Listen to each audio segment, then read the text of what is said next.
Hey guys, and welcome to an epic clash between two of the community's best Skaven players. On the left hand side we have Bowmore leading the mighty Horned Rat, yes, and on the right hand side we have Human Boy, yes, doing arguably the most Skaven thing possible and completely betraying every single Skaven on the battlefield and going for Dark Elves instead. Should be a good fun game. Two very top tier players, excited to delve into this one. So let's have a little look at the builds. For the forces of the Skaven, we do have some sneaky little gutter runners in the front, working as some vanguard force, just to harass and annoy the enemy where possible. Relatively decent counter-skirmishing tool as well, up against Dark Riders. In the main battle line, it's quite a dowy defensive geometry here, actually. We have clan rats with spears and basic clan rats and Skaven slaves dotted all around the front line and on the flanks to help protect it a little bit. In the very back, we have some stormvermin with halberds, which is pretty cool. I never actually get to see kind of elite Skaven infantry in action. Plague monks, stormvermin, they're not units we typically see that often. So it's pretty cool that we have these bad boys being brought to the battlefield in their hunched battle stance there. No council guard, however. In the central core, we have some more gutter runners. These ones have the slingers, giving them that little bit of extra range. I would normally advise going against the slingers, but in a defensive formation like this, I can certainly see it working. We also have double rat ogres in the back, are lovely at intercepting the enemy and pinning them in place. They love to charge, they hate being charged, however, and a decent range core in the center. I mean, what Skaven build isn't complete without a little bit of range in there? So we have double Poison Wind Globadiers, as well as the Natty Bobu's sharpshooters, the regiment around Warlord Elves in the center, who come in with that really nasty stalk and unspottable or snipe ability, I believe it is. And they're a big old fat pain in the butt. Leading the battle lines, we do have an assassin being nice and sneaky. Rival High Talisman is almost just too good to turn down. It should always be brought when you're bringing an assassin. His main job today, though, is going to be as a bodyguard rather than a killer, helping protect the Grey Seal of Rune, who's having an absolute whale of a time up here. Look at him cheering, yes, death and carnage. And he will be coming in with some glorious spells, no doubt. We have Arcane Conduit, the Warpstone Scroll, Howling Warp Gale, Warp Lightning, the dreaded 13th spell. I really hope we get to see that in action today. Unholy Clamour, Scorch, all of the good stuff. Now, across the battlefield to him is a load of angry naked ladies. We have a load of Sisters of Slaughter, as well as Sisters of Singing Doom and Witch Elves, dotted all the way along the main battle line, and a nice flank overload of cavalry. 4 units of the Dark Riders with shields, trying to surge their way into the enemy backline where possible. We also have a couple of Dark Shards in the back, which I quite like this. Mixing in 1 or 2 range units just to add a little bit more pressure to your opponent. And if they haven't brought Poison Wind Mortars, these bad boys can do some really lovely damage. We also have some cheap and rather sad bleak swords dotted through the front line, just to try to grind through the enemy formation that little bit quicker, as well as a Supreme Sorceress of Fire. She's no basic sorceress, she is supreme, and she's coming in with a Humble Burning Head, as well as a Fireball combo. That's always quite nasty.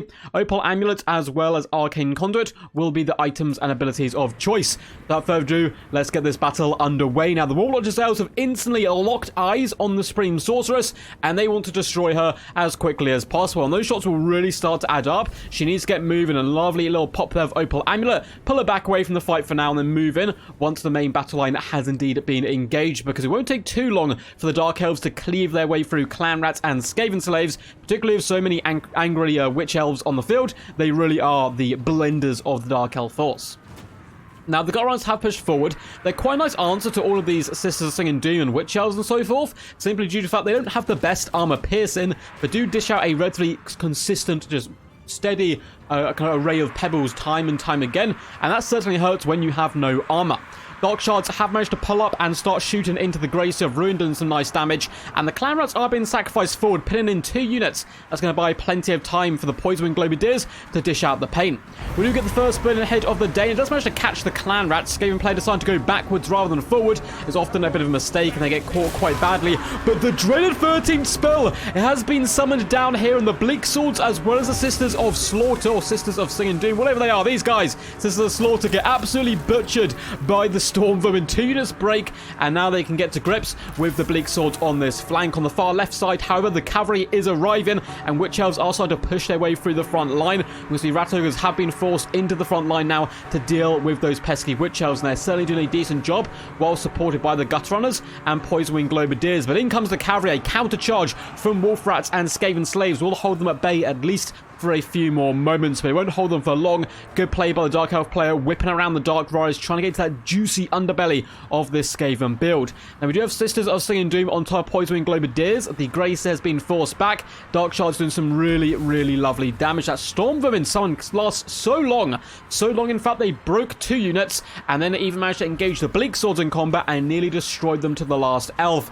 Skaven Slaves being used to push forward onto the Dark Shards is some really nice play as well. We're about to get a 2-for-1 punch here. Burning Head goes down the line as Dark Riders do clatter into the back, running over Gutter Runners and pushing into the Clan Rats. And it's certainly looking a little bit bleak for the Skaven right now. Almost all of their backline has started to be harassed and shut down.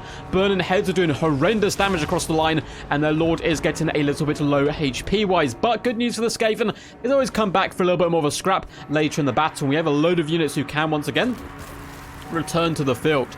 We do get another summon. It looks like it is going to be more Storm Vermin, so the Dread 13th spell once again brought into action to try to thin out the numbers of these nasty Sisters of Slaughter and the Sisters of Singing Doom here. They're certainly doing a fine job as well, carving their way through them. The Rat Ogres getting down and dirty, doing some really lovely work, are actually starting to force back Dark Riders and allow the Grey Seer to stabilize a little bit in the central pocket, though the Natty Bobu Sharpshooters have themselves been forced off. And it's not just the Skaven who are rallying, so are the Dark Elves. We have Dark Shards return to the battlefield, Bleak Swords and Sisters of Slaughter.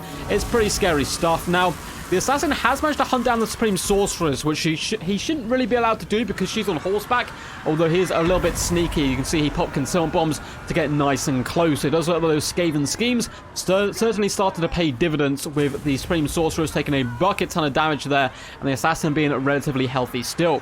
Poison Globadiers are still online and active, and that is a very scary sound for absolutely anyone, is these globes being launched at your own troops, and they are wreaking so much damage right now on the infantry of the Dark Elves, though there are some Dark Riders looking to shut them down. Seems like there are some Rat Ogres currently being terrified away, but it's actually moving them in the right direction towards these Dark Riders.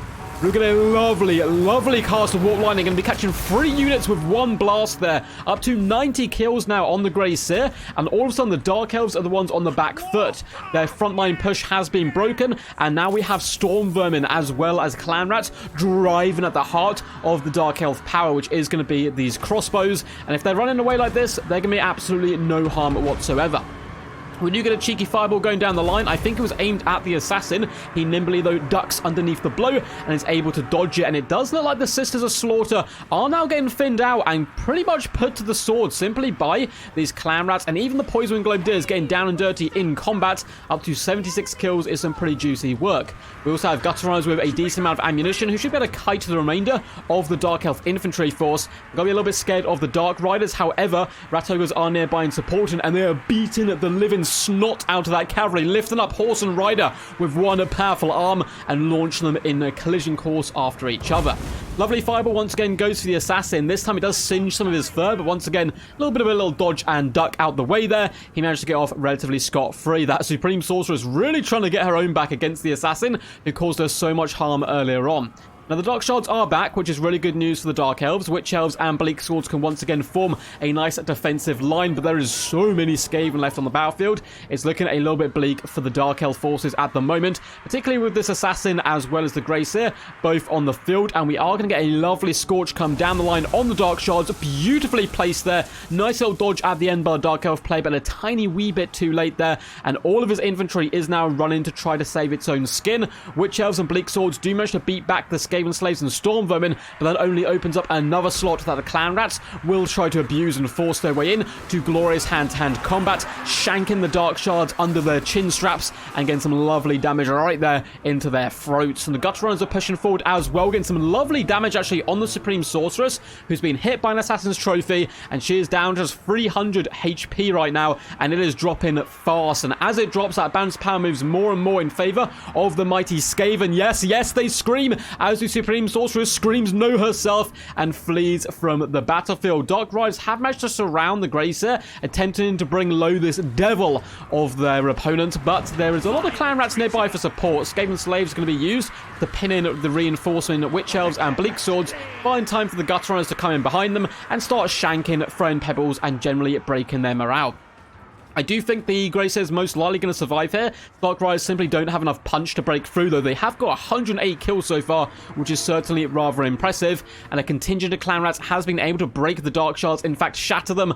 Army losses is going to kick in, and that is a juicy, juicy victory for the forces of the Skaven. A super fun game here between Bowmore and RTK's very own Human Boy Yes Yes. Always glad to have these lads on the channel. They always do supply me some pretty awesome games, and Human Boy Yes Yes is actually a YouTuber as well. You definitely go check him out. There's a load of really cool, fun themed tournaments and a load of generally just good action, so definitely go feel free to check him out. Massive shout out to Bowmore for sending this one in. If you want to find out how to submit replays to the channel, so I do get asked quite a bit. There's actually a link down below in the description to my Discord where you can submit replays. If you guys enjoyed this video, make sure to leave a like, make sure to subscribe, and make sure to comment down below what you thought of this glorious game. Bucket ton of links down below in the description as well to my Twitch, where I stream once or twice a week just to do a little bit more additional content.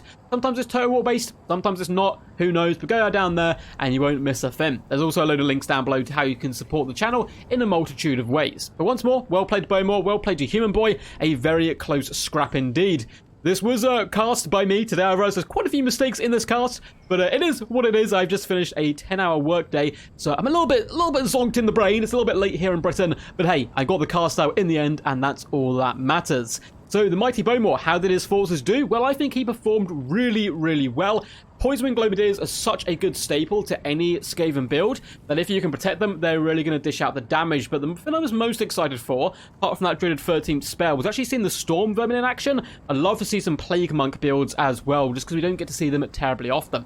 Greyseer Ruin, 1,584 damage value, over 100 kills, with some lovely summons to boot as well. A really solid choice is the Greyseer, and I think actually a little bit underrated. You don't see it brought as much as I would assume you would, but it's still a relatively competitive pick and a really decent lord choice. The Assassin, only 340 value, but having Rival High Talisman is almost worth the cost of an Assassin in its own right, just waiting for that key opportune moment. For example, if Human Boy had bought Marathi and Double Manticore, as soon as they swoop in, you simply pop the Rival High Talisman and they're doing 0 damage. Skaven Slaves actually got 300 value, which is pretty impressive, but across the board, the infantry of the Skaven was born to die, and die they did. The Halberds gained 624 damage value, not shabby for a bunch of grubby rattos. Poison Globadiers got 76 and 44 kills each, 640 and 1,161 damage value. Still, despite Skaven being not quite as powerful as they once were, Globadiers still one of the best units in the game for their value, in my humble duck opinion. Guts Runners, 958 and 631 damage value, only 383 on the Slingers. I understand wanting to have the extra range and use them in that central pocket, but I do think 9 times out of 10, the basic Guts Runners are simply better.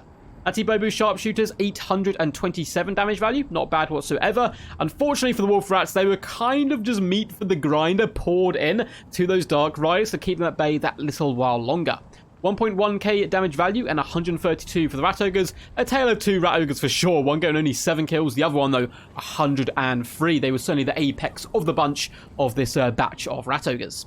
The Human Boy Yes Yes, Supreme Sorcerers of Fire, I think did a relatively decent job. 93 kills, some lovely burning heads, 872 damage value. Certainly helped clear out the chaff. Now the Bleak Swords really did quite garbage, to be honest.